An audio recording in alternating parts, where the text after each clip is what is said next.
واحد السلام عليكم. اليوم غنكمل لكم الجزء الثالث ديال القصه ديال العنوان ديالها الباب اللي كيتحل مع 3 الليل. اللي ما تفرجش في الجزء الاول والجزء الثاني خاصو ضروري يتفرج فيهم باش يفهم القصه كامله. ودابا نخليكم مع تتمه ديال القصه. الضوء طفى والباب تسد بالجهد.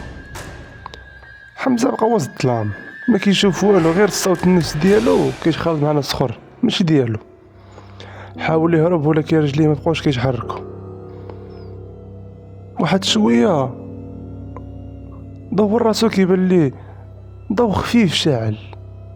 قال كيفاش هاد الضوء منين جاي؟ تلفتش كيبان ليه واحد الشخص واقف في الغرفه، ولكن ما واقفش بوحدو. كانت معاه سلمى، وسلمى جالسه في الفراش ديالها. سلمى ما كتهضرش غير جالسه، وداك الراجل هاد المره مبقاش غير ظل، بان الوجه ديالو ولكن ما واضحش مزيان، بحال ممسوح. الحقيقه الراجل قرب لحمزه وقال لي بواحد الصوت بارد: هاد الدار ماشي ديالكم. وسكت شويه ومن بعد قال لي: هاد الدار باب. حمزه شدو واحد الفضول وقال ليه: باب ديالاش؟ ويجاوبو الراجل ويقول ليه: اللي كيتسنى واللي ما خاصوش يخرج.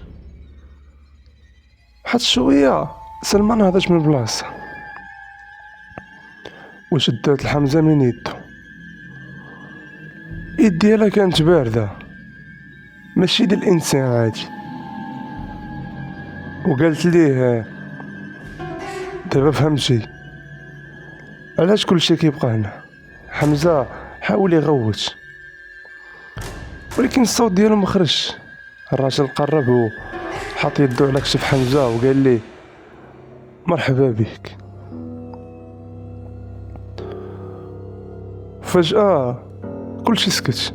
من داك النهار الدار بقات خاويه كيف ما ديما، ولكن الجيران كيقولوا كل نهار مع 3 الليل الباب كيتحل. ودابا ماشي غير ظل واحد اللي كيبان، كاينين 2: واحد ديال دريه صغيره اللي هي سلمى، والثاني راجل. والشخص الثالث واقف وسطهم وكيبان كيحاول يخرج ولكن ما كاين حتى باب. النهايه فيها واحد الفكره قويه، والفكره هي اللي كيدخل لداك الدار ما كيخرج، وداك الباب اللي كيشحل كيعني انه باب بين عالمين، بين عالم الجن وعالم الانس. دابا وصلنا للنهايه ديال القصه. الا عجبتكم القصه ما تنساش ديك لايك ومتابعه باش يوصلك كل جديد.